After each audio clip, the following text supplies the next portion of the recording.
Kindly present to me a provision of law that makes it a statutory right, that ownership of is a right. Yes, Your Honor. What provision of law? RA 10591. What provision of 10591 would it state that it is a right? Abogado po kayo, di po ba? Yes, Your Honor. Yes.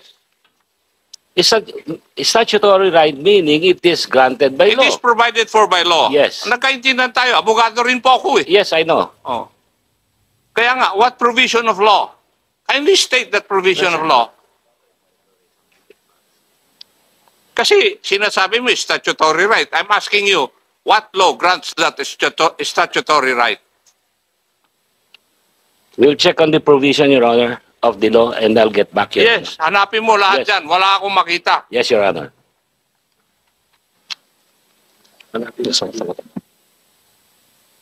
Members of the PNP, you want to reply to the query of Congressman Acop, please? Simple lang naman tanong eh. Sige na po. You want to answer? Mr. Sige, Chair, go ahead. Please Mr. state Chair. your name. Attorney Castillo from DND. From DND? From DND. Go The ahead. right to own firearms under the law is only a privilege, right, Mr. Chair? The rights that are mandated are those the right enshrined in our Constitution. But the right to own firearms is merely a privilege, Mr. Chair. Thank you. PNP. PNP, please. Sir, it is a privilege. We have a Supreme Court ruling to that effect, sir. Yeah, LG. Asek Racho, please. Mr. Chair, it is a privilege, sir. All right. So, Privilege privilege. about transnational crime. Attorney Martin Ontok. Your Honors, I would have to echo the sentiments of my colleagues. It is a privilege, Your Honor, and not a right. Colonel Dilag, ano ang Supreme Court decision which says na ownership of a firearm is a privilege and not a right? Kasi binanggit mo na merong Supreme Court decision. Yes, sir. The Chavez versus Romulo, sir. I beg your pardon? Chavez versus Romulo, sir. When was that promulgated? 2009, sir. 2009. Okay. Would you agree with that, attorney? Doon sa huli. Congressman Acop, can I be allowed to speak? Attorney Lacambra, Your Honor. Okay, you are recognized, Attorney We need Lacambra. to distinguish between the two basic rights. Since it's now allowed by the law, it's Ano po now ang considered allowed by law? for the RA Let's be clear 10591, about it Your Honor. kasi very specific yung tanong ko. Yes, Your Honor. Ownership of a gun. It is is it a a- right or privilege? We need to distinguish, Your Honor. Since it's now allowed by law, What do it you need is to a distinguish sa ownership of a gun? it's now a statutory right, Your Honor. Ownership Because- of a gun? Yes, Your Honor. Ano Statutory po ang right. provision? The state policy of the RA 10591 itself states, Your Honor, granting the private citizen to the right to own a licensed firearm, Your Honor. You It's a please read that statutory provision right. of law na specifies ownership of a gun? Yes, Your Honor. The right to own a gun or right to self-defense ang sinasabi. My partner will answer it, Your Honor. So we have the copy of Republic Act 10591. What particular section of Republic Act 10591 are you pertaining with? Kasi yun ang tanong ni Congressman Acop. Yes, Your Honor. Sige, state it, please. Article on registration and licensing, Article what? Section 8, anong article? Article 3, Your Honor. Article 3 of RA 10591, Section 9, it says there, subject to the requirements set forth in this act and payment of required fees, a qualified individual may be issued the appropriate license under the following categories. May be issued. Yes, May be issued. yes. In other words, it is subject to regulations. Well, Would you agree with me? yes, Your Honor. Of course. That's 10591. I think I think we are getting confused I'm between a not privilege. confused, attorney. No, the I'm the conclusion. one asking questions here. Yeah, okay, I'm not confused. okay. I would like to read also a decision of the Supreme Court I'm familiar with that, Your Acosta versus Ochoa, date, GR number 2111559, October 15, 2019. The gist of that decision is that use of firearms is a privilege, not a right. There is no constitutional right to bear arms. Neither is the ownership or possession of a firearm a property right. We agree, Your Honor. I'm Eh, familiar with- wala na tayong pagdebatihan kung nag-agree ka, attorney. Hindi. Di ba? It is- I think we Ikaw have naman. to So, Ikaw attorney- naman eh, So, attorney gusto mo pa Gutierrez. lumusot eh. Huwag kang clarify the lumusot. privilege and statutory right. It's practically almost the same and synonymous. Walang nagsasabi directly na statutory right to own a firearm. No. I would beg to disagree with you. Thank you, Your Honor. Yeah. Alright. Huwag ka na lumusot. So, attorney. ang pinag-uusapan Kasi po, bago ako pumunta rito, nag-research na ako. Kayo, hindi nyo pa nga siguro nababasa yung mga ito eh. We are very familiar with that, Your Oh, Honor. come on. Attorney, don't tell me that crap. Itong tanda kong ito, marami na ako nakasalamuhang kagaya mo. Nung palusot. Thank you, Your Honor. okay. Alright. Now, there's another go ahead, question. go ahead, Congressman Ako. General principle, Mr. Chair, regarding this issue. Now, dito ngayon, pag-uusapan natin, which is more important, accessibility or safety? Matanong ko pa nga kayo, ano po ang mas importante? Kasi, if I read the provisions of the bills, ginagawa, mas gusto natin na mas accessible ang firearms at saka ammunitions.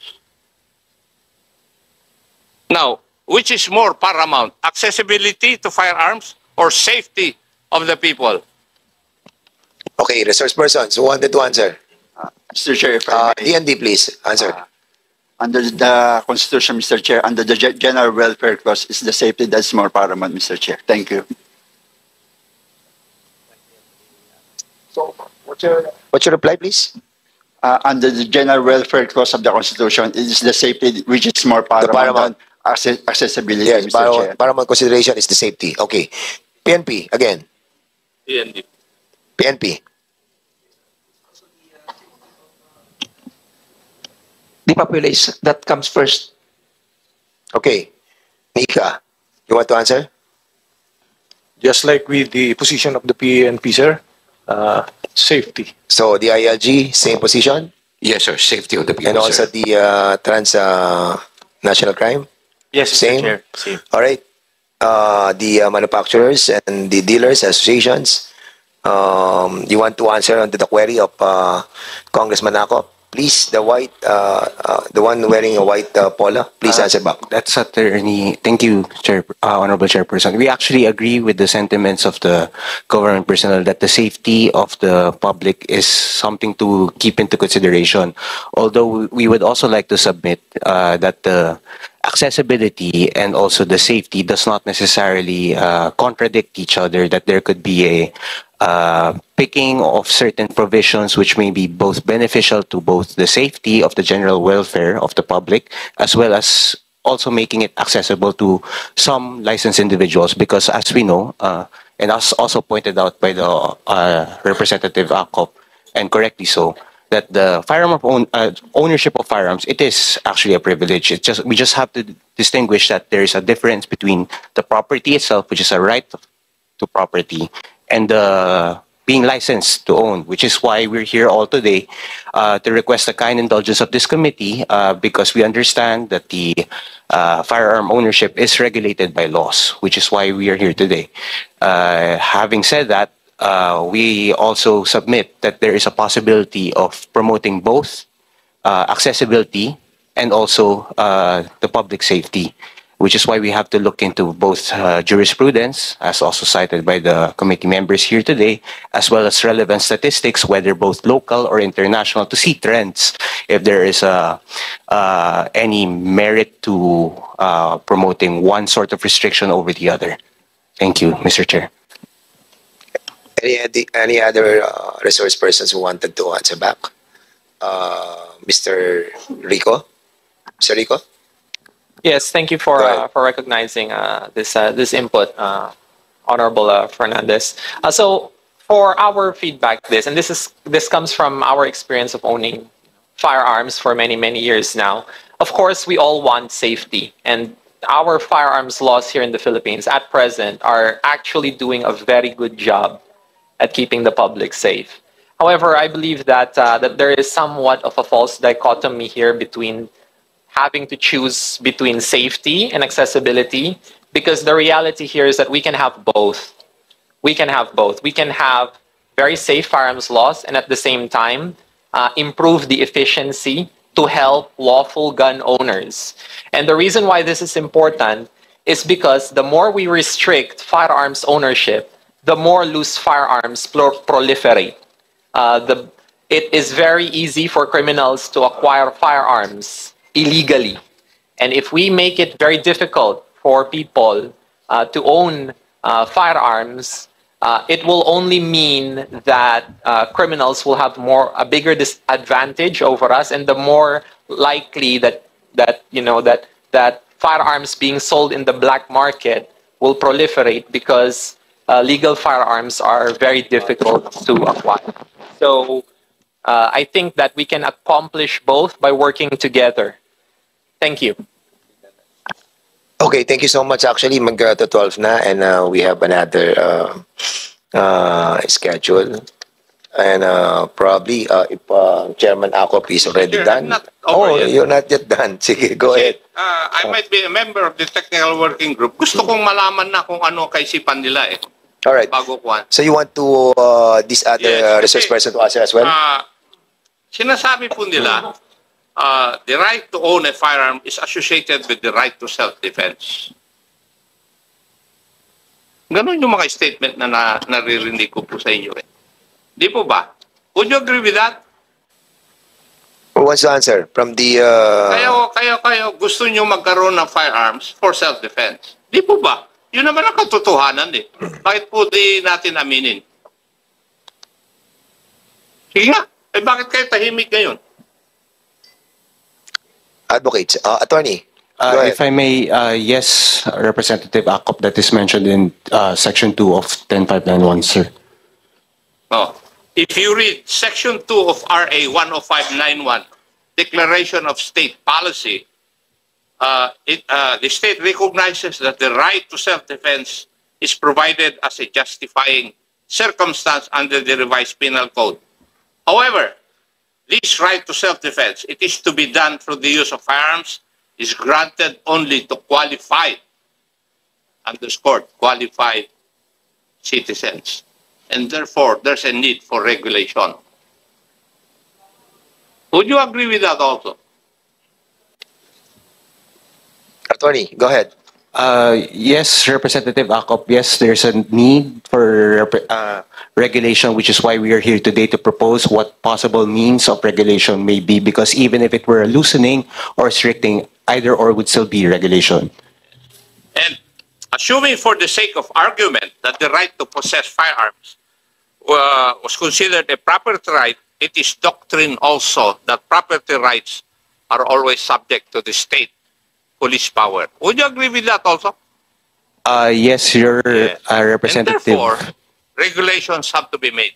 Yes, as long as it is reasonable, Your Honor, and following the proper standards of the strict scrutiny test, intermediate scrutiny test, or rational basis, as the case may be, sir. Now, this question would be addressed to the public and the private resource persons. Why should one have 20 firearms? If the purpose is for self-protection or self-defense. O, dito muna sa mga gun advocates. Dito muna tayo. Left side. Anybody can answer. Again.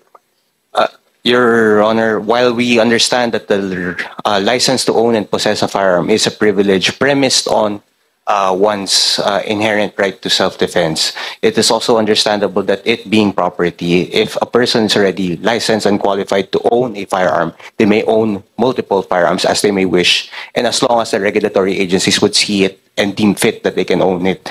And by the current status of legislation, it would depend on the specific type of firearm if they are allowed to own 2, 5, 10, 15, or more, Your Honor. Okay, sa side ng ating mga government agencies, you want to reply on that? O sino? Sino po? Yung pulis dapat sumagot eh. DND, PNP yan Bakit siguro. yung pinapayagan? Kasi, sa tingin ko, mas marami kayong earnings na nakukuha.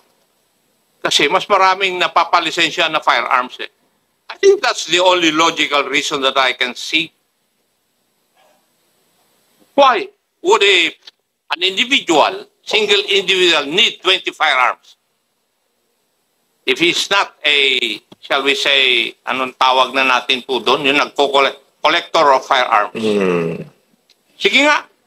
Geraldine, Justify.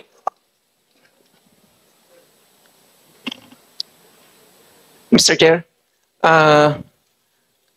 we have gun owners or shooters who likes to compete in every category. Merong pistol, merong revolver, meron din pong rifle. But meron din pong shotgun. Pero meron din po talaga, sir, napansin kami na nangongolekta lang po ng mga various calibers ng firearm. Under the law, meron kayong category ng mga firearms collector eh. Di ba? But you are not answering my question. What is the logic behind an individual owning 20 firearms if he is not a firearms collector?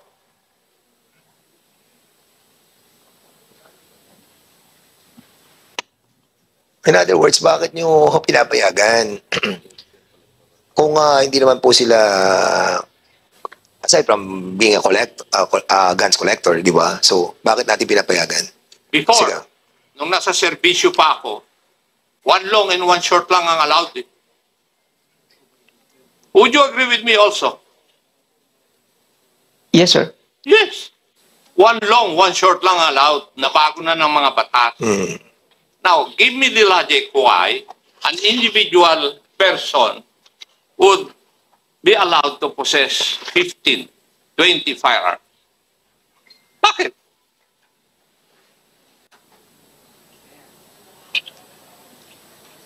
And why would a person need 50 rounds of ammunition, more than 50 rounds of ammunition?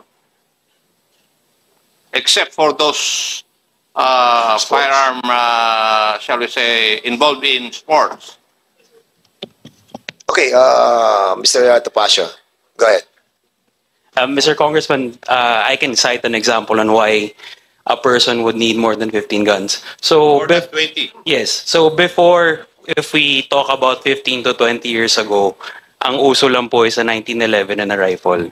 But now with technology, if you notice, if you go to the gun show po, Mr. Chair, may I remind you, we're all for safety. When we put up gun shows, most of our seminars is about gun safety. We prioritize safety. Most shooters prioritize safety before they even shoot. That's the first thing you are taught. So with regards to a person owning 20 guns, it's different for every scenario. For example, I'm a sports shooter. If I get into a category, let's say for example, pistol caliber carbine, when I compete, I don't buy one gun. I buy two. So dalawa na kagad yun. I also buy, for every category that I compete with, I need two guns, especially if I'm serious, if I want to compete. Because pag nasira ang isa, I have no time to repair or replace. And another po, with regards naman po to self-defense, dati po lahat full-size pistol. Now we have a full-size, you have a subcompact, you have a compact, you have a micro pistol.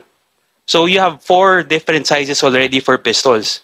And as time goes by, every now and then, a person would buy a new gun because masyado na malaki yung baril ko. I used to carry a full size, but as I am getting older, I would want something more compact. dati all steel ang baril ko. Now I want a polymer pistol. So that's one of the reasons why people have more than 15 or 20 guns. Because there are times that I have to buy 2 guns for competition, and at the same time, if I have a permit to carry, I have the option now because I bought a compact, a subcompact, or a micro pistol, or a full-size pistol. So that's probably, Your Honor, kung one of the reasons why people need 15 or 20 guns. They can be competing. There's new technology. There are even pistols right now that are foldable. I don't want to carry a pistol in my bag kasi sumasabit siya. So there's a foldable Glock pistol now that's available in the market. And there's a smaller revolver that's smaller than a micro pistol. So every person who are qualified to purchase a firearm, every person who has an LTOP has the option to buy these guns. And as long as they can pay, as long as they can register their firearms, as long as they comply with all the legal requirements that 10591 and the PNP set, as long as they are able to renew their firearms every time, there's nothing wrong with that. Kasi at the end of the day po, Mr. Chair, from our perspective po, we'd prefer po kasi na okay na marami ka, basta rinirehistro mo, basta rini-renew mo. As long as we have the data kung nasaan yung mga baril mo, we're fine with that. Kasi, believe it or not, Mr. Chair, we are one of the most strict when it comes to issuing licenses. Doon po tayo magdidebate na, Mr. Topacio. Yeah. And I will stand at the plenary to object to that if these bills will pass the committee level. I wouldn't agree na dapat kung po pwede magkaroon ka ng 20 na firearms. Gusto ko na bumalik sa dati. That's why, Mr. Chair, if I may po, no, I during my statement kanina, it's important to take note that 10591 is primarily for the legal gun owners. Kasi if we assume that all legal gun owners with RA 10591, those who have more than 20 guns, kung i-assume natin na all those people are may masamang balak, even we could even ask the president to. I'm not assuming anything. Don't put words into my mouth. I did not assume anything. That's why, Mr. Your Honor, if I may po, that's why po I emphasize that we separate those legal gun owners who conform to RA 10591 and those illegal gun owners or illegal manufacturers, illegally possessed firearms, should be separate. Because what we want, why we support these amendments is because aside from the industry that it supports and the economic impact that it has, it also alleviates the problems that gun owners have been experiencing for the past how many years? Because this bill was passed 2014, and we have had IRRs that have overreached already, and that's why we're correcting it now, and that's why we support po yung amendments po. Could you please give me an example where an IRR provision has overreached? So, a perfect example, Your Honor, in your law, RA 10591, I'll give you an example po na ngayon po. It's sort of an issue sa industry. We have a provision in RA 10591 that allows every gun owner to own 7.62 by 39 and below. As of now, only 223s are being licensed. 7.62s haven't been allowed for the longest time because there was a restriction set by the previous administration na bawal nga po ang mga calibers na to. But in your law, it is stipulated that it is allowed. But in your IRR, I think they... 5.6. Yeah, pinagbawalan na po siya. But I think, Your Honor, 223s pinapayagan na po ngayon, but the rest of the calibers until now hindi pa rin po. PNP, would that be true? Yes, sir. Yes. Yes, sir. May know the basis of the PNP. Why you are not following the law?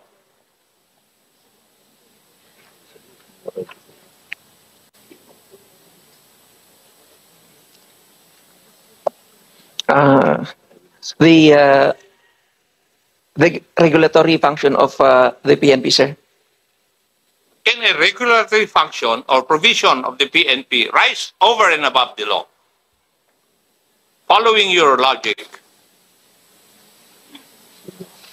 It's a provision of law according to Mr. Topacio, and you agreed to it. Why are you not following the law? But sir, going back to the provision on licensing firearm, that this may be licensed to qualified individual, sir. And at times, sir, yun nga po.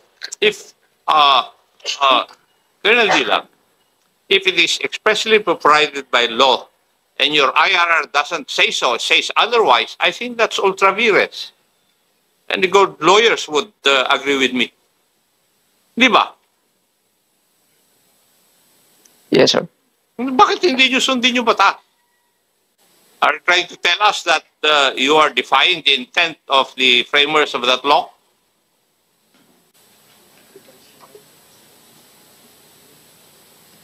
Yung sinabi ni Mr. Topacio. We'll look into it, sir.